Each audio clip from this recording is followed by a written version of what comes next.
Hello everyone, welcome to the channel current affairs updated. और आज के इस वीडियो में हम डिस्कस करेंगे नेशनल ऑर्गेनाइजेशंस के बारे में, यानी कि इंडिया में जितने भी आपके इम्पॉर्टेंट ऑर्गेनाइजेशंस हैं उन सभी को हम डिस्कस करेंगे आज के इस वीडियो में। तो काफ़ी इंपॉर्टेंट लेक्चर होगा आपके सभी एग्ज़ाम के पॉइंट ऑफ व्यू से, तो इसको एंड तक ज़रूर देखना है। और कुछ दिन पहले हमने सभी इंटरनेशनल ऑर्गेनाइजेशंस को डिस्कस किया था और उसी के बाद में अब सभी की डिमांड थी कि जितनी भी आपकी नेशनल ऑर्गेनाइजेशंस हैं उनको भी डिस्कस किया जाए। तो उसी के कॉन्टेक्स्ट में आज की वीडियो होगी, काफ़ी इंपॉर्टेंट ही रहेगी। और आपके आने वाले एग्जाम्स में इसमें से अक्सर आपके 2 से 3 क्वेश्चंस यहाँ पर आपको ज़रूर देखने के लिए मिल जाएंगे। तो शुरू कर लेते हैं वीडियो को, लेकिन उससे पहले मैं आपको बता दूं कि जो हमारी 8 मंथ की करंट अफेयर है, यानी कि जनवरी से लेकर अगस्त 2024 तक का पूरा करंट अफेयर का कंपाइलेशन ये रिलीज़ हो चुका है, जिसमें आपको टॉपिक वाइज सभी करंट अफेयर के टॉपिक्स यहाँ पर मिलेंगे, जैसे कि बुक्स एंड ऑथर हुआ, important days and theme, awards, appointment, national news, international news, summit conference, index ranking, sports, science and tech, defence, ये सभी आपको अवेलेबल होगी। अभी आपको मिलेगी कैसी? देखिए, इसके लिए आपको व्हाट्सअप करना है नीचे दिए गए नंबर पर, जो कि है 8815306208 पर। बाकी की इन्फॉर्मेशन मैं आपको at the end of the lecture यहाँ पे बताने वाली हूँ। तो बिना समय गंवाए शुरू कर लेते हैं वीडियो को और डिस्कस करते हैं हमारा आज का फर्स्ट क्वेश्चन। तो देखिए, फर्स्ट क्वेश्चन है, who is the 25th governor of the reserve bank of India. तो देखिए, रिजर्व बैंक ऑफ इंडिया की बात करें, इसको बैंकर्स ऑफ बैंकर्स के नाम से भी हम जानते हैं। किसको? रिजर्व बैंक ऑफ इंडिया को, जो कि इंडिया का सेंट्रल बैंक भी है। तो आपसे पूछा गया कि इसके 25th गवर्नर यानी कि एट प्रेजेंट जो गवर्नर है वो कौन है। ध्यान रखिएगा, आरबीआई के जो गवर्नर है वो कौन है, तो ये हो जाएंगे Shaktikanta Das, that is option number A. तो ध्यान रखेंगे, आरबीआई यानी कि रिजर्व बैंक ऑफ इंडिया, जिसको इंडिया का सेंट्रल बैंक भी कहा जाता है, साथ ही में बैंकर्स ऑफ बैंक भी कहा जाता है। और इसके 25th गवर्नर कौन है, तो ये हो जाएंगे शक्तिकांत दास। तो ऑप्शन नंबर जो ए है वो आपको उसमें ध्यान रखना है। अब बात करें आरबीआई की फॉर्मेशन की, तो देखिए, आरबीआई का एक एक्ट आया था 1934 में, जिसको हम कहते हैं reserve bank of India act 1934। तो उसी के थ्रू 1935 1 अप्रैल को इसकी फॉर्मेशन हुई थी। इसका हेडक्वार्टर कहाँ पर है, तो आप ध्यान रखिएगा, इसका हेडक्वार्टर है मुंबई में। और गवर्नर हमने डिस्कस कर लिया शक्तिकांत दास, जो कि 25th गवर्नर है। वहीं बात करें फर्स्ट गवर्नर की, तो वो थे सर ऑसबर्न स्मिथ। और फर्स्ट इंडियन गवर्नर की बात करें तो वो थे सीडी देशमुख। तो दोनों ही इंपॉर्टेंट है, ये भी आप ध्यान रखेंगे। अब बात आती है कि आरबीआई को बनाने के लिए किस कमीशन की रिकमेंडेशन यहाँ पर थी। ध्यान रखिएगा, ये था यहाँ पर हिल्टन यंग कमीशन 1926 में। और उसी के बाद में एक एक्ट है 1934 का आरबीआई एक्ट, और फिर बाद में 1935 में आरबीआई की फॉर्मेशन यहाँ पर कर दी गई थी। ठीक है, तो ये आप इसमें ध्यान रखेंगे।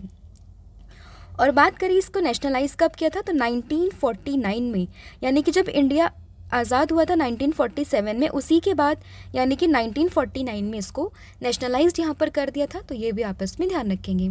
तो अभी तक आपको ध्यान क्या रखना है, देखिए, आरबीआई यानी कि रिजर्व बैंक ऑफ इंडिया, इसके 25th गवर्नर कौन है, तो ये हो जाएंगे शक्तिकांत दास। इसकी फॉर्मेशन की बात करें तो 1935 में इसकी फॉर्मेशन हुई थी 1 अप्रैल को। और एक्ट कौन सा था, तो वो एक्ट था reserve bank of India act 1934। Commission कौन सा था जिसने रिकमेंडेशन दी थी, तो वो था हिल्टन यंग कमीशन। ये भी आप ध्यान रखेंगे। और गवर्नर आपको ध्यान रखना है अभी वर्तमान में कौन है। साथ ही में फर्स्ट गवर्नर की बात करें तो वो कौन थे, तो वो हो जाएंगे यहाँ पर सर ऑसबर्न स्मिथ। बट बात करें first Indian governor of RBI, तो वो हो जाएंगे सीडी देशमुख। तो ये सभी फैक्ट आपको उसमें ध्यान रखने हैं। बढ़ते हैं अगले क्वेश्चन की तरफ और देखते हैं अगला क्वेश्चन जो कि है, बट उससे पहले देखिए जोनल ऑफिस भी है आरबीआई की, वो भी मैं डिस्कस कर लेती हूँ। जैसे कि 4 जोनल ऑफिस है आरबीआई के। कौन कौन से? देखिए, ईस्ट रीजन को रिप्रेजेंट करता है कोलकाता, वेस्ट रीजन को रिप्रेजेंट करता है मुंबई, नॉर्थ रीजन को रिप्रेजेंट करता है दिल्ली, और साउथ रीजन को रिप्रेजेंट करता है चेन्नई। बट हेडक्वार्टर कहाँ पर है, तो ये होगा मुंबई में। और जोनल ऑफिस कहाँ कहाँ है, तो ये 4 जगह पर, कोलकाता, मुंबई, दिल्ली और चेन्नई। ठीक है, तो ये आप इसमें ध्यान रखेंगे। फिर आपका अगला क्वेश्चन है, Indian space research organisation headquarter is located at. देखिए, अभी काफ़ी न्यूज़ में है क्योंकि कई सारे प्रोजेक्ट लाइक चंद्रयान 4 की बात चल रही है, गगनयान की, समुद्रयान की। इसके अलावा देखिए, आपने वीनस के बारे में भी अब एक मिशन है, उस चीज़ के बारे में भी आपने सुना होगा। तो काफ़ी सारे मिशंस यहाँ पर चल रहे हैं, तो इसरो अक्सर न्यूज़ में रहते हैं। तो आपको ध्यान रखना है कि इसरो जो कि इंडिया की स्पेस एजेंसी है, इंडियन स्पेस रिसर्च ऑर्गेनाइजेशन, तो इसका हेडक्वार्टर कहाँ पर है? तो इसका हेडक्वार्टर हो जाएगा आपका बेंगलुरु में। दैट इज़ ऑप्शन नंबर जो बी है वो आपस में ध्यान रखेंगे। अब हेडक्वार्टर के साथ साथ इसकी फॉर्मेशन कब हुई थी ये भी आपको ध्यान रखना है। तो इसकी फॉर्मेशन हुई थी 1969 में, और इसका जो हेडक्वार्टर हमने डिस्कस किया कहाँ पर है, तो ये हो जाएगा बेंगलुरु में। और जो इसके अभी डायरेक्टर है वो काफ़ी इंपॉर्टेंट है, और डायरेक्टर का नाम क्या हो जाएगा, तो वो हो जाएगा एस सोमनाथ। तो ये भी काफ़ी इंपॉर्टेंट है, तो आपको उसमें ध्यान रखना है। तो ये सभी यहाँ पर मेंशन किया हुआ है कि फाउंडेशन कब हुई थी, 15 अगस्त 1969 में। किसके द्वारा? विक्रम साराभाई जी के द्वारा।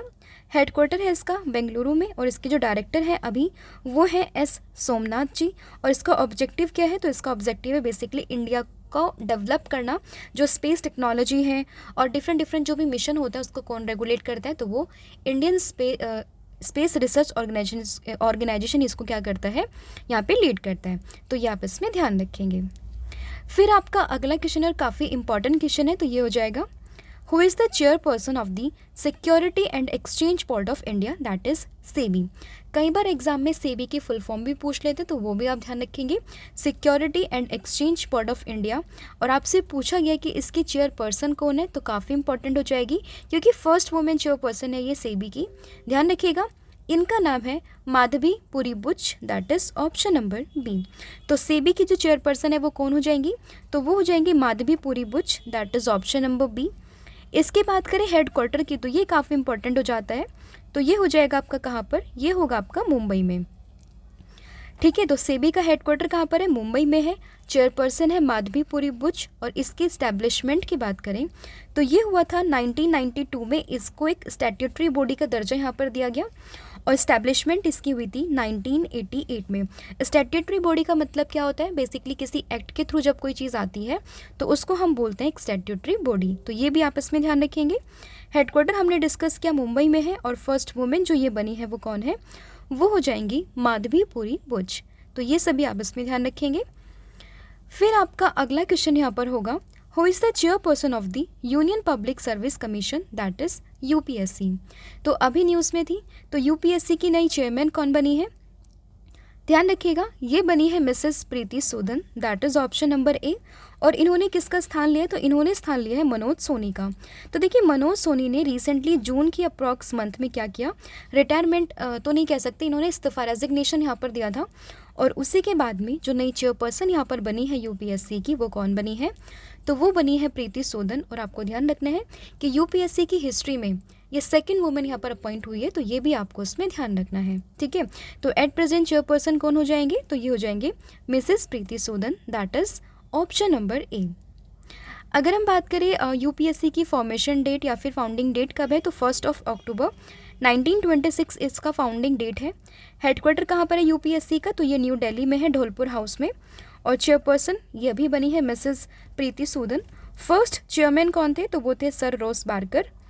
और फर्स्ट इंडियन चेयरमैन कौन थे, तो वो थे एच.के. कृपलानी। तो ये सभी आप इसमें ध्यान रखेंगे। फिर आपका अगला क्वेश्चन होगा national bank of agriculture and rural development, जिसको शॉर्ट में कहते हैं नाबार्ड, इसका हेडक्वार्टर कहाँ पर है। तो देखिए नाबार्ड की फुल फॉर्म भी आपको ध्यान रखनी है, that is national bank for agriculture and rural development. तो इसका हेडक्वार्टर कहाँ पर है, ध्यान रखिएगा, इसका जो हेडक्वार्टर है वो हो जाएगा आपका मुंबई में, that is option number B. और बेसिकली जो आपका एग्रीकल्चर वाला सेगमेंट होता है, जो रूरल डेवलपमेंट वाला सेक्टर होता है, उन सभी को जो लोन है, जो बेसिकली जो भी उनकी एक्टिविटीज़ होती है, इकोनॉमिक एक्टिविटीज़, उनको कौन रेगुलेट करता है, तो वो करता है नाबार्ड। तो ये आप इसमें ध्यान रखेंगे। और इसका हेडक्वार्टर कहाँ पर होगा, तो ये हो जाएगा मुंबई में, that is option number C. इसकी फॉर्मेशन तो ये हुई थी 1982, काफ़ी इंपॉर्टेंट है, तो आपको ध्यान रखना है। हेडक्वार्टर हम डिस्कस कर चुके हैं, और इसके जो चेयरपर्सन है वो कौन हो जाएंगे, तो वो हो जाएंगे साजी के वी। तो ये सभी आपको उसमें ध्यान रखना है।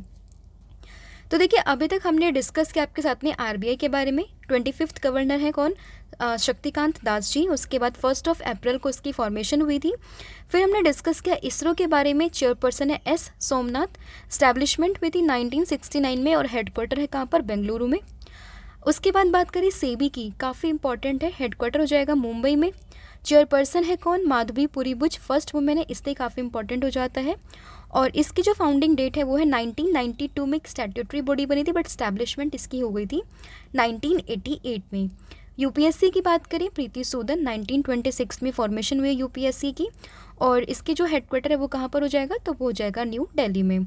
और जो अब हम डिस्कस कर रहे हैं वो है नाबार्ड, जो कि एक एग्रीकल्चरल सेक्टर से रिलेटेड बैंक है, और बेसिकली इसका हेडक्वार्टर है मुंबई में, और इसका जो फॉर्मेशन ईयर है वो है 1982, और इसके जो चेयरपर्सन है वो कौन हो जाएंगे, वो हो जाएंगे साजी केवी। तो ये सभी आप इसमें ध्यान रखेंगे। फिर आपका अगला क्वेश्चन है और काफ़ी इंपॉर्टेंट है क्योंकि अक्सर न्यूज़ में रहते हैं कि who is the president of the board for cricket control in India, यानी कि बीसीसीआई के जो प्रेसिडेंट है वो कौन हो जाएंगे, ध्यान रखिएगा। ये है Roger Binny, that is option number जो सी है वो आप इसमें ध्यान रखेंगे कि रोज़र बिन्नी ये है अभी प्रेसिडेंट किसके, बीसीसीआई के, दैट इज़ ऑप्शन नंबर सी।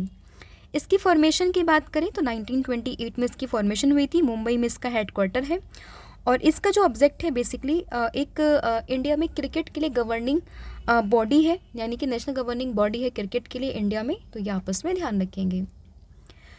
फिर आपका अगला क्वेश्चन होगा, who is the current CEO of national institute for transforming India, यानी कि बेसिकली नीति आयोग के बारे में आपसे पूछे। इसकी फुल फॉर्म अगेन इंपॉर्टेंट है, आपको ध्यान रखनी है, national institute for transforming India, that is NITI Aayog. और इसके जो अभी सीईओ है वो है कौन, तो वो है BVR सुब्रमण्यम, काफ़ी इंपॉर्टेंट है, that is option number B. देखिए BVR सुब्रमण्यम तो है सीईओ, बट अगर हम बात करें किस चीज़ की, चेयरपर्सन की, तो जो इंडिया के जो भी प्राइम मिनिस्टर होंगे वही इसके क्या होते हैं, चेयरपर्सन होते हैं। तो एट प्रेजेंट कौन है, एट प्रेजेंट है नरेंद्र मोदी, तो ध्यान रखिएगा कि अभी इसके चेयरमैन कौन है नीति आयोग के, तो ये हो जाएंगे नरेंद्र मोदी। वहीं बात करें वाइस चेयरपर्सन की, तो वो कौन है, वो है सुमन बेरी। तो ये तीनों आप नाम यहाँ पर ध्यान रखेंगे। सीईओ कौन है नीति आयोग के, BVR सुब्रमण्यम। चेयरपर्सन कौन है, तो वो है प्राइम मिनिस्टर नरेंद्र मोदी। और वाइस चेयरपर्सन कौन हो जाएंगे, तो वो हो जाएंगे श्री सुमन बेरी। तो ये सभी आपस में ध्यान रखेंगे, ठीक है। इसकी अगर हम बात करें फॉर्मेशन कब हुई थी, तो 1 जनवरी 2015 में इसकी एस्टैब्लिशमेंट होती है। हेडक्वार्टर इसका हो जाएगा न्यू दिल्ली में, और चेयरपर्सन सीईओ और वाइस प्रेसिडेंट, ये हम वाइस चेयरपर्सन ये ऑलरेडी हम डिस्कस कर चुके हैं। और बेसिकली ये जो गवर्नमेंट ऑफ इंडिया है उसका एक थिंक टैंक की तरह काम करता है। पहले होता था प्लानिंग कमीशन जो कि 5 साल के लिए प्लानिंग करते थे, बट अब उसको रिप्लेस करके यहाँ पर लेके आए हैं क्या, ये है आपका NITI Aayog, that is national institute for transforming India, ठीक है।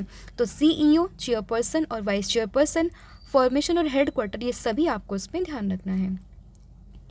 फिर आपका अगला क्वेश्चन है, national highway authority of India, that is NHAI, headquarter is located eight, यानी कि NHAI का हेडक्वार्टर कहाँ पर है, तो ये होगा न्यू दिल्ली में, that is option number D.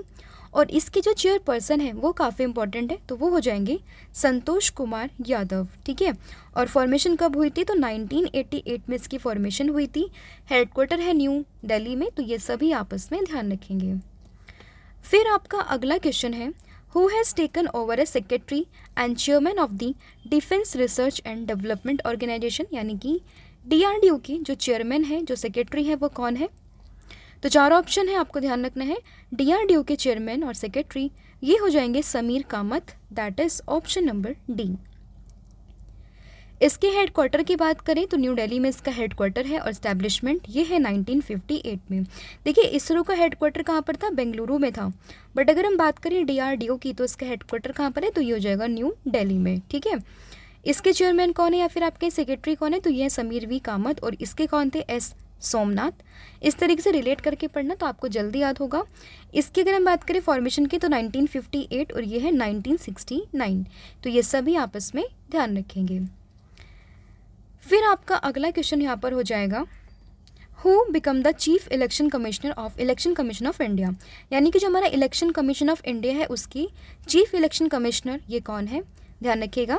ये है कौन, ये है Rajiv Kumar, that is option number C. अब ये तो है चीफ इलेक्शन कमिश्नर, बट जो अदर इलेक्शन कमिश्नर है वो कौन है, तो एक है ज्ञानेश कुमार और एक हो जाएंगे डॉक्टर सुखबीर सिंह संधू। ये रीसेंट अपॉइंट हुए थे इसलिए इंपॉर्टेंट हो जाते हैं क्योंकि एग्जाम में आपसे डायरेक्ट पूछ सकते हैं कि अभी हाल ही में जो अपॉइंट हुए हैं 2 इलेक्शन कमिश्नर, उनके नाम क्या है, ध्यान रखना। एक का नाम है ज्ञानेश कुमार और दूसरे का नाम है सुखबीर सिंह संधू, तो दोनों का नाम ध्यान रखना है। और चीफ इलेक्शन कमिश्नर कौन है, तो ये हो जाएंगे राजीव कुमार। तो देखिए ये आप तीनों की फ़ोटो यहाँ पर देख सकते हैं। अब इसके अलावा अगर हम बात करें किस चीज़ की, इलेक्शन कमीशन ऑफ इंडिया की, तो इसकी स्टैब्लिशमेंट ये हुई थी 25 जनवरी 1950 में। हेडक्वार्टर कहाँ पर है, न्यू दिल्ली में है। राजीव कुमार चेयरमैन है और चेयरपर्सन आप कह सकते हैं, वो चीफ इलेक्शन कमिश्नर आप कह सकते हैं। बाकी अदर जो है वो ज्ञानेश कुमार, साथ ही में Sukhbir Singh Sandhu. First election commissioner कौन थे, तो ये हो जाएंगे यहाँ पर सुकुमार सेन, कई बार एग्जाम में पूछते हैं। और first women election commissioner of India की बात करें तो ये हो जाएंगी वीएस रामा देवी, तो ये भी आप इसमें ध्यान रखेंगे। फिर आपका अगला क्वेश्चन है, national housing bank that is NHB headquarter is located at, यानी कि जो आपका राष्ट्रीय आवास बैंक होता है नेशनल हाउसिंग बैंक, तो इसका हेडक्वार्टर कहाँ पर है, तो अगेन आपको मिलेगा दिल्ली में, दैट इज़ ऑप्शन बी। तो नेशनल हाउसिंग बैंक का जो हेडक्वार्टर है वो होगा आपका न्यू दिल्ली में, that is option number B. इसकी फॉर्मेशन की बात करें तो 9 जुलाई 1988 में इसकी फॉर्मेशन यहाँ पर होती है। और मैनेजिंग डायरेक्टर की बात करें तो ये हो जाएंगे संजय शुक्ला। फिर आपका अगला क्वेश्चन रहेगा कि जो आपका इंश्योरेंस बॉडी होती है कौन सी, insurance regulatory and development authority, that is जो आपका IRDAI है, यानी कि IRDA जिसको आप शॉर्ट में कहते हैं। तो इसके जो हेडक्वार्टर है थोड़ा चेंज करेगा, इसके जो अभी वो हैं चेयरमैन ये कौन है, ठीक है। तो जो IRDA के चेयरमैन है वो कौन हो जाएंगे, तो वो हो जाएंगे श्री देबाशीष पांडा, दैट इज़ ऑप्शन डी। अगर हम बात करें हेडक्वार्टर की तो ये भी आपको ध्यान रखना है, ये हो जाएगा हैदराबाद में, ठीक है। ऑप्शन यहाँ पर देखिए चेयरमैन के थे तो इसी हिसाब से आपको ध्यान रखना है कौन है IRDA के चेयरमैन, तो ये हो जाएंगे देबाशीष पांडा और इसका हेडक्वार्टर ये हो जाएगा हैदराबाद तेलंगाना में। इसकी फॉर्मेशन की अगर हम बात करें तो देखिए इसकी फॉर्मेशन ये तो हुई थी 1999 में, बट इसका जो एक स्टैट्यूटरी बॉडी या फिर आप कह सकते हैं कब बनी थी, तो ये बनी थी अप्रैल 2000 में, ठीक है। तो फॉर्मेशन तो हुई थी 1999 में, बट स्टैट्यूटरी बॉडी ये बनी थी अप्रैल 2000 में। और कौन सी कमेटी की रिकमेंडेशन थी, तो मल्होत्रा कमेटी थी, ये भी आप ध्यान रखेंगे, ठीक है। और कौन है इसके अभी चेयरमैन, तो ये हो जाएंगे देबाशीष पांडा।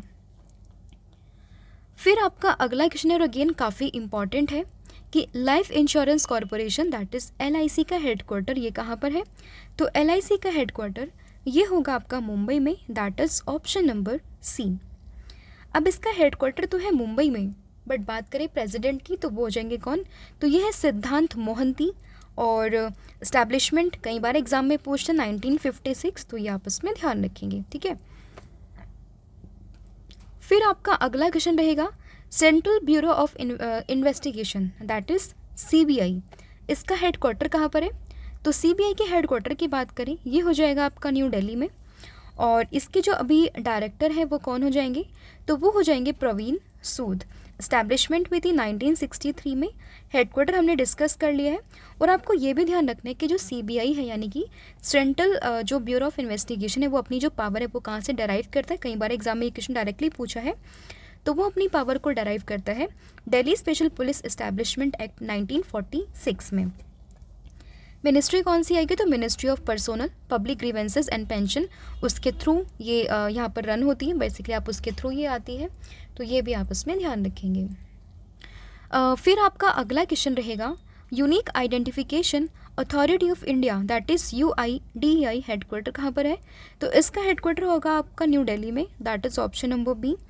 इसके अगर फॉर्मेशन की बात करें तो वो हुई थी 28 जनवरी 2009 में। और इसकी जो CEO है यानी कि चीफ एग्जीक्यूटिव ऑफिसर, तो ये हो जाएंगे अमित अग्रवाल।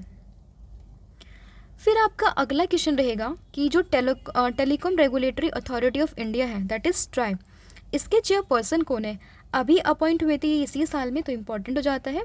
नाम है इनका Anil Kumar Lahoti, that is option number D. अगर हम बात करें इसकी फॉर्मेशन की, यानी कि जो ट्राई है telecom regulatory authority of India, इसकी फॉर्मेशन हुई थी 1997 में, हेडक्वार्टर है न्यू दिल्ली में। और इसकी जो चेयरपर्सन है वो कौन हो जाएंगे, ये है अनिल कुमार लाहोटी। फिर आपका अगला क्वेश्चन यहाँ पर रहेगा food safety and standards authority of India यानी कि फसाई। आपने अक्सर देखा होगा कि जो आपके फूड पैकेट्स होते हैं उनके पीछे ये लेबल लगा होता है, तो इसका हेडक्वार्टर कहाँ पर है, तो इसका हेडक्वार्टर ये होगा आपका न्यू दिल्ली में, that is option number C, आप इसमें ध्यान रखेंगे। इसकी फाउंडेशन डेट की बात करें तो ये है 2011 में। आपको ये ध्यान रखना है कि जो फसाई है वॉज कॉन्सिक्वेंटली इस्टेब्लिश इन 2008, मतलब 2008 में इसकी इस्टेब्लिशमेंट हो गई थी, but it work with in the food authority effectively beginning 2011 after it's rules and keys regulation were notified. तो पहले किसी और के अंतर्गत ये काम कर रही थी, बट 2011 में जब इसके रूल्स एंड रेगुलेशन को नोटिफाई किया गया उसके बाद में अलग से बॉडी बनी, ठीक है। और एक्ट कौन सा था, तो ये था आपका food safety and standard act 2006। Chairperson कौन है, तो ये जाएंगे अपूर्व चंद्रा, तो ये भी आप इसमें ध्यान रखेंगे। फिर आपका अगला क्वेश्चन है, काफ़ी इंपॉर्टेंट है क्योंकि रिसेंट का ये अपॉइंटमेंट है, ध्यान रखिएगा। Who is the current director general of the CISF। तो देखिए CISF की बात करें तो इसकी करंट DG कौन है, तो ये हो जाएंगे Rajvinder Singh Bhatti, that is option number A. देखिए पहले थी नीना सिंह जो कि फर्स्ट वुमेन जो है डायरेक्टर जनरल थी किसकी, CISF की, बट अब वो हट चुकी हैं। अब कौन आ चुके हैं, अब ये आ चुके हैं राजविंदर सिंह भट्टी, ठीक है। तो ये आप इसमें ध्यान रखेंगे, रिसेंट की अपॉइंटमेंट है तो इम्पॉर्टेंट हो जाता है।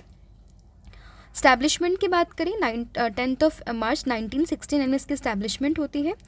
हेडक्वार्टर है न्यू दिल्ली में और DG है कौन, राजविंदर सिंह भट्टी। और फर्स्ट वुमेन DG कौन थी CISF की, तो वो हो जाएंगी नीना सिंह। फिर आपका अगला क्वेश्चन है, who has been appointed as the chief of the central reserve police force, that is CRPF। तो CRPF के चीफ कौन है, तो ये हो जाएंगे Anish Dayal Singh, that is option number D. तो अनीश दयाल सिंह ये हो जाएंगे CRPF के chief, that is option number D. इसके इस्टेब्लिशमेंट की बात करें 1939 में इसकी इस्टेब्लिशमेंट होती है। हेडक्वार्टर है न्यू दिल्ली में और DG है कौन, अनीश दयाल सिंह।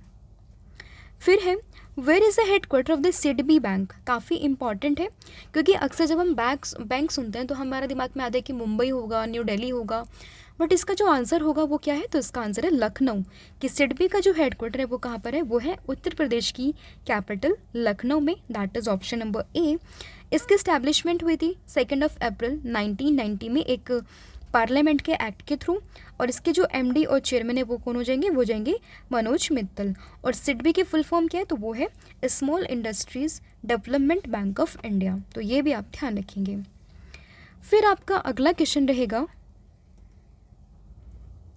फिर where the headquarter of the steel authority of India, that is SAIL. तो सेल के हेडक्वार्टर की बात करें तो ये हो जाएगा कहाँ पर, तो ये है न्यू दिल्ली में, दैट इज ऑप्शन नंबर ए। इसके जो CEO है वो काफ़ी इंपॉर्टेंट है, तो वो हो जाएंगे कौन, ये है अमरेंदु प्रकाश। तो ये का नाम काफ़ी इंपॉर्टेंट है, तो आपको ध्यान रखना है। सेल का हेडक्वार्टर है न्यू दिल्ली में, जिसकी फॉर्मेशन ये हुई थी 1973। हेडक्वार्टर है न्यू दिल्ली में और CEO है कौन, अमरेंदु प्रकाश। फिर आपका अगला क्वेश्चन है, where is the headquarter of the oil and natural gas corporation is located, that is ONGC का हेडक्वार्टर कहाँ पर है, ध्यान रखिएगा। ये है आपका न्यू दिल्ली में, दैट इज ऑप्शन ए। इसकी फॉर्मेशन हुई थी 1956 में। और इसके चेयरमैन और CEO की बात करें वो हो जाएंगे कौन, ये हो जाएंगे अरुण कुमार सिंह। फिर आपका अगला क्वेश्चन रहेगा, institute for chartered accountants of India, that is ICAI is established in which year. तो ICAI की बात करें, इसकी स्टैब्लिशमेंट हुई थी 1 जुलाई 1949 में। इसके हेडक्वार्टर की बात करें तो ये हो जाएगा न्यू दिल्ली में। इसके जो प्रेसिडेंट है वो अभी बने थे CA रणजीत कुमार अग्रवाल और प्रेसिडेंट है चरणजोत सिंह नंदा। तो ये दोनों नाम भी आपको इसमें ध्यान रखने हैं। फिर है Bhabha atomic research centre, that is BARC. इसका हेडक्वार्टर कहाँ पर है, तो ये है Trombay Mumbai, that is option number A. आपस में ध्यान रखेंगे। तो देखिए Bhabha atomic research centre is India's premier nuclear research facility that which is headquarter in Trombay, that is Mumbai Maharashtra, and it was established by the Homi Jehangir Bhabha in January 1954 as the atomic energy establishment Trombay. और श्री विवेक भासीन की बात करें तो वो है डायरेक्टर किस चीज़ के, बार्क के, that is Bhama atomic research centre के। फिर है when was the federation of the Indian chambers of the commerce and industries, that is FICCI established in India. तो अगर हम बात करें FICCI के एस्टैब्लिशमेंट की तो ये हुई थी 1927 में, that is option number D. तो FICCI की फेडरेशन ये होती है 1920, FICCI की जो फॉर्मेशन है वो होती है 1927 में, that is option number D. इसकी जो मतलब फॉर्मेशन है वो हिस्ट्री के थ्रू जाती है, मतलब हिस्ट्री के दो प्रोमिनेंट पर्सनालिटी, दैट इज़ जो आपके GD बिरला है, साथ ही में पुरुषोत्तम दास ठाकुर है, जो दो इंडियन बिजनेसमैन थे, तो उन्हीं के द्वारा इनकी यहाँ पे शुरुआत की गई थी on the recommendation of the Mahatma Gandhi. ठीक है, तो 1927 ये ईयर आपको यहाँ पर ध्यान रखना है। फिर आपका अगला क्वेश्चन है, Bharat Sanchar Nigam limited that is BSNL headquarter कहाँ पर है? तो इसका हेडक्वार्टर ये हो जाएगा न्यू दिल्ली में। इसकी फॉर्मेशन की बात करें तो 2000 में इसकी फॉर्मेशन होती है और इसके जो प्रेसिडेंट है वो हो जाएंगे प्रवीण कुमार पुरवार, तो ये नाम भी आप इसमें ध्यान रखेंगे। फिर है bureau of Indian standards that is BIS, ये कब स्टैब्लिश हुआ था? तो इसकी एस्टैब्लिशमेंट होती है 23 दिसंबर 1986, दैट इज़ ऑप्शन ए। तो ब्यूरो ऑफ इंडियन स्टैंडर्ड इसकी फॉर्मेशन ईयर आपको ध्यान रखना है 1986 23 दिसंबर में। हेडक्वार्टर है दिल्ली में और आपको ध्यान रखना है इसके जो डायरेक्टर जनरल है वो कौन हो जाएंगे?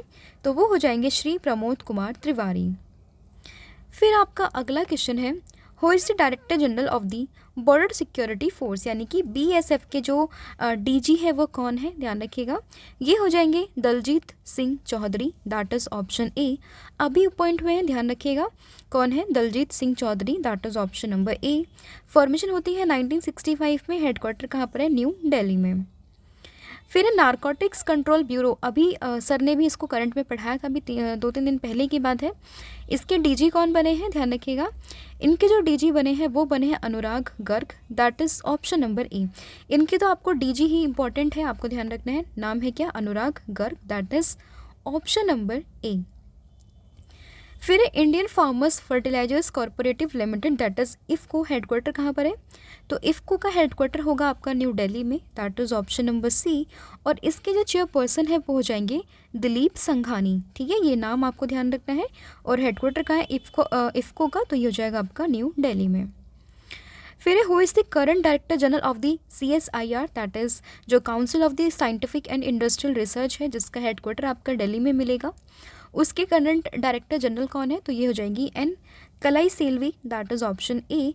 और ये इसलिए भी इम्पॉर्टेंट हो जाता है क्योंकि यहाँ पर सबसे बड़ी जो एक क्लाइमेट क्लॉक है वो यहाँ पर लगाई गई है, तो इसलिए इम्पॉर्टेंट बन जाता है न्यू दिल्ली में, ध्यान रखिएगा। तो इसका जो सही आंसर है वो है option number A, that is N Kalai Selvi. इसके इस्टेब्लिशमेंट की बात करें तो ये हो जाती है 26 सितंबर 1942 में। और ये इसलिए भी इम्पॉर्टेंट है क्योंकि ये फर्स्ट वुमेन डायरेक्टर है किस चीज़ की? CSIR की। ठीक है, तो ये आप इसमें ध्यान रखेंगे। और इन जनरल अगर हम बात करें फर्स्ट DG कौन थे, तो वो थे शांति स्वरूप भटनागर, जिनके नाम पर एक साइंस अवार्ड भी यहाँ पर शुरू किया गया था, तो ये भी आप इसमें ध्यान रखेंगे। फिर who is the current chairperson of the state bank of India, तो अभी अपॉइंट हुए थे, पहले थे दिनेश कुमार खारा, पर उनकी जगह आप किसने ले ली है? वो ले ली है CS सेट्टी ने, that is option number B. अगर हम बात करें SBI की, तो इसका जो हेडक्वार्टर है वो होगा मुंबई में और इस्टेब्लिशमेंट ये होती है 1955 में। फिर आपका अगला क्वेश्चन रहेगा, who is the 14th controller and auditor general, यानी कि कैग कौन है इंडिया के? तो वो हो जाएंगे कौन? नाम है इनका Girish Chandra Murmu, that is option number D. अगर हम बात करें कैग की, तो देखिए 148 जो आर्टिकल है इंडियन कॉन्स्टिट्यूशन का उसमें मेंशन किया हुआ है। और इन टोटल अगर हम बात करें 148 से लेकर 151 के बीच में जो आर्टिकल्स हैं हमारे कॉन्स्टिट्यूशन में, उनमें बात की गई किसकी? कैग की। ठीक है, और इनका टर्म कितना होता है? तो 6 साल या फिर 65 ईयर ऑफ एज, ये इनका क्या होता है? ये टर्म होता है और टेन्योर होता है। और वर्तमान में कौन है कैग? तो ये हो जाएंगे गिरीश चंद्र मुर्मू, तो ये नाम भी आप इसमें ध्यान रखेंगे। ठीक है, तो यहाँ पे सभी मेंशन आप एक बार देख सकते हैं। फिर आपका अगला क्वेश्चन, और अभी अपॉइंट हुए थे, देखिए who has been appointed as the president designate of the national association of software and service companies, that is NASSCOM. तो नास्कॉम के जो अभी प्रेसिडेंट डेजिग्नेट हुए हैं वो कौन हुए हैं? तो ये हुए राजेश नाम्बियार। हालांकि ये जो अपनी पोजीशन है वो नवंबर में ये इस पद पर जाएंगे। अभी तक कौन है? देवजनी घोष है, बट अपॉइंट हो चुके हैं कौन? राजेश नाम्बियार, ये आप इसमें ध्यान रखेंगे। तो देखिए जैसा कि यहाँ पर मेंशन किया हुआ है कि Rajesh Nambiar has been appointed as the president designate of the NASSCOM and he will succeed Devjani Ghosh whose term ends this year in the November 2024। अगर हम बात करें नास्कॉम के स्टैब्लिशमेंट की 1988, और इसकी चेयरमैन इंपॉर्टेंट है सिंधु गंगाधरन। ठीक है, फिर आपका अगला question NSE, that is national stock exchange of India, इसका हेडक्वार्टर कहाँ पर है? तो ये होगा मुंबई में, that is option number A. और इसकी जो स्टैब्लिशमेंट होती है 1992 में MDCO ये हो जाएंगे मिस्टर आशीष कुमार चौहान। ठीक है, तो ये भी आप इसमें ध्यान रखेंगे। फिर है who is the DG of the national security guard, important है। तो ये है B Srinivasan, that is option number D. तो हमारे जो नेशनल सिक्योरिटी अभी एडवाइज़र बने, सॉरी नेशनल सिक्योरिटी गार्ड बने हैं, वो कौन है? B Srinivasan, that is option number D. देखिए पहले यहाँ पर नाम आता था नलिन प्रभात का, तो वो अभी नहीं है, वो अब बन चुके जम्मू कश्मीर के DGP। तो उसके बाद में ये जगह लिए किसने? B श्रीनिवासन ने। तो आपको ध्यान रखना है इसमें ऑप्शन नंबर डी। फिर आपका अगला क्वेश्चन यहाँ पर रहेगा कि who is the chairperson of the CBIC, that is central board of the indirect taxes and custom. तो इसके जो चेयरपर्सन है यहाँ पर वो हो जाएंगे Sanjay Kumar Agarwal, that is option number A. आप इसमें ध्यान रखेंगे संजय कुमार अग्रवाल ये बने हैं चेयरपर्सन किसके? CBIC के। अब ये है CBIC के, और अगर हम बात करें स्टैब्लिशमेंट की तो 1964 में स्टैब्लिशमेंट होती है, हेडक्वार्टर दिल्ली में है, वो है CBIC के। NCBDT की बात करें यानी कि central board of direct taxes के, तो ये हो जाएंगे रवि अग्रवाल। देखिए वो तो है संजय कुमार अग्रवाल, ये है रवि अग्रवाल, दोनों ही अग्रवाल हैं, आपको ध्यान रखना है। इसकी फॉर्मेशन होती है 1963 में, और हेडक्वार्टर कहाँ पर है? न्यू दिल्ली में। फिर है who appointed as the president of the ASSOCHAM, यानी कि जो associated chambers of the commerce and industry of India है, एसोचैम के प्रेसिडेंट कौन है? तो ये हो जाएंगे Sanjay Nair, that is option number C. और इसके जो फाउंडर है वो हो जाएंगे उनका नाम आपको ध्यान रखना है निरंजन हीरा नंदानी, और फाउंडेशन इसकी हुई थी 1920 में, हेडक्वार्टर है इसका न्यू दिल्ली में। फिर है CEO ऑफ द NSDL, यानी कि जो आपका नेशनल सिक्योरिटीज़ डिपॉजिटरी लिमिटेड है, आपने पैन कार्ड वगैरह पे ये नाम देखा होगा NSDL का, तो उसी के CEO कौन है? तो ये हो जाएंगी पद्माजा चुंद्रू। ठीक है, तो ये आपको ध्यान रखना है इसमें ऑप्शन नंबर डी इसका करेक्ट होगा। और इसका जो हेडक्वार्टर है NSDL का ये हो जाएगा आपका मुंबई में, और इस्टेब्लिशमेंट होती है 1996 में। अगेन काफ़ी इंपॉर्टेंट है, ITBP के जो आपके DG है वो कौन है? यानी कि इंडो तिब्बतन बॉर्डर की पुलिस के जो DG है वो कौन हो जाएंगे? तो ये है Rahul Raskotra, that is option number A. और इसके स्टैब्लिशमेंट की अगर हम बात करें तो ये होता है 1962 में, कहाँ पर है हेडक्वार्टर? न्यू दिल्ली में। फिर है विक्रम साराभाई स्पेस सेंटर, जो कि बेसिकली इसरो का एक आप कह सकते हैं एक्सटेंशन है, उसका हेडक्वार्टर कहाँ पर है? तो ये हो जाएगा आपका केरला की तिरुवनंतपुरम में, that is option number B. और इसकी फॉर्मेशन होती है 1963 में, पेरेंट ऑर्गेनाइजेशन है इसका इसरो, और हेडक्वार्टर है इसका तिरुवनंतपुरम केरला में। फिर है Hindustan petroleum corporation limited, headquarter कहाँ पर लोकेटेड है? तो ये हो जाएगा आपका मुंबई में, दैट इज़ ऑप्शन ए।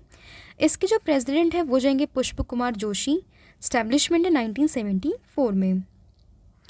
फिर है who is MD and chairman of the food corporation of India, यानी कि FCI के MD चेयरमैन ये हो जाएंगे Ashok Kumar Meena, that is option number ए। इसकी फॉर्मेशन होती है 1965 में, और हेडक्वार्टर इसका न्यू दिल्ली में। ठीक है, और बेसिकली जो आपका PDS सिस्टम यानी कि पब्लिक डिस्ट्रीब्यूशन सिस्टम, तो उसके लिए काफ़ी इंपॉर्टेंट होता है FCI, तो ये आप ध्यान रखेंगे। फिर है who is the 50th and the current chief justice of India, serving since November 2022। तो अभी हमारे चीफ जस्टिस ऑफ इंडिया कौन है? तो ये हो जाएंगे DY Chandrachud, that is Dhananjay Yashwant Chandrachud, आपको ध्यान रखना है ऑप्शन नंबर डी। हालांकि अभी नवंबर में ये रिटायर हो भी जाएंगे, आपको ध्यान रखना है। अभी कौन है CGI? तो वो जाएंगे DY Chandrachud, that is option number D. तो सुप्रीम कोर्ट की बात आई है तो इस्टेब्लिशमेंट होती है 1950 में, हेडक्वार्टर है न्यू दिल्ली में, और इसके अलावा DY चंद्रचूड़ अभी कौन है? चीफ जस्टिस है। और सुप्रीम कोर्ट के बारे में जो इस्टेब्लिशमेंट का प्रावधान है वो कौन से आर्टिकल में है? वो हो जाएगा 124 में। इसके अलावा कुछ एक दो और इम्पॉर्टेंट आपकी बॉडीज़ हैं, जैसे कि CBFC, central board of film certification, Mumbai में इसका हेडक्वार्टर है। प्रसून जोशी इसके जो है चेयरपर्सन हो जाएंगे, 1951 में इस्टेब्लिशमेंट होती है। सेंट्रल पोल्यूशन कंट्रोल बोर्ड की बात करें तो तन्मय कुमार इसके चेयरपर्सन है, फाउंडिंग डेट है 1974, हेडक्वार्टर है न्यू दिल्ली में। और industrial finance corporation of India की बात करें तो 1948 इस्टेब्लिशमेंट न्यू दिल्ली, और इमानदी शंकरा राव इसकी CEO है। तो ये थे सभी आपके इम्पॉर्टेंट नेशनल ऑर्गेनाइजेशन जो हमने डिस्कस किए। इससे पहले जो मैंने क्लास आपके साथ कंडक्ट की थी तो मैंने उसमें आपसे पूछा था कि recently which country won the 30th Sultan Azlan Shah trophy. तो इसका सही आंसर क्या था? इसका सही आंसर था जापान। और आज का आपका होमवर्क का क्वेश्चन ये है, आपको बताना है who is the chairperson of the security and exchange board of India, that is SEBI के नए चेयरपर्सन कौन है, इसका आंसर आप मुझे कमेंट करके बताओगे। इसके अलावा सेबी का हेडक्वार्टर, उसके इस्टेब्लिशमेंट ईयर, ये सभी आपने मुझे कमेंट करके बताना है। इसके अलावा देखिए 8 मंथ का जो करंट अफेयर का कंपाइलेशन था वो मैं ऑलरेडी आपसे डिस्कस कर ली थी कि टॉपिक वाइज आपको पूरी यहाँ पर अवेलेबल होगी ये बुक, तो आप इसको परचेज़ कर सकते हैं। परचेज़ करने के लिए आपको व्हाट्सअप करना है नीचे दिए गए नंबर पर, जो कि 8815306208 पर। यहाँ पर आपको मैसेज करना है। उसके बाद आपको जो भी लेटेस्ट इन्फॉर्मेशन है रिलेटेड टू दीज, ये आपको अवेलेबल हो जाएगी। इसके लिए आपको एक मिनिमल सा अमाउंट पे करना है, और उसके बाद आपको जो भी PDF है हमारी रिसेंट की, अभी जो भी क्लास है उसकी, डेली करंट अफेयर की, टॉपिक वाइज की जो भी आगे क्लासेस होंगी, उन सभी की PDF जो हो चुकी है उन सभी की PDF वो वहाँ पर अवेलेबल हो जाएगी, ठीक है। इसके अलावा आप देख सकते हैं सैम्पल इस तरीके से आपके पास अवेलेबल होगा। और अगर आप MCQs की प्रैक्टिस करना चाहते हैं तो वो भी अवेलेबल है। जनवरी से लेकर सितंबर 2024 तक का पूरा आपको मिलेगा, यहाँ पर सभी MCQs अवेलेबल होंगे। और इसके अलावा देखिए अगर आप हमारा एप्लीकेशन ज्वाइन करते हैं देवर्षिस क्लासेस के नाम से, तो प्ले स्टोर से अवेलेबल हो जाएगा, एप्पल ऐप स्टोर पे भी अवेलेबल है। तो वहाँ पर आपको देवर्षिस सर की काफ़ी सारी इंपॉर्टेंट GK क्लासेस अवेलेबल होगी, साथ में जो कि सर के हैंड रिटन नोट्स हैं वो भी आपको यहाँ पर मिल जाएंगे। इसका सैम्पल भी अपलोडेड है, आप उनको भी चेक कर सकते हैं। इसके अलावा जो बच्चे UPSC की प्रिपरेशन कर रहे हैं तो प्री प्लस मीन्स के लाइफ टाइम एक्सेस आपको मिलेगा मेंटरशिप प्रोग्राम का, तो आप उसको भी ज्वाइन कर सकते हैं।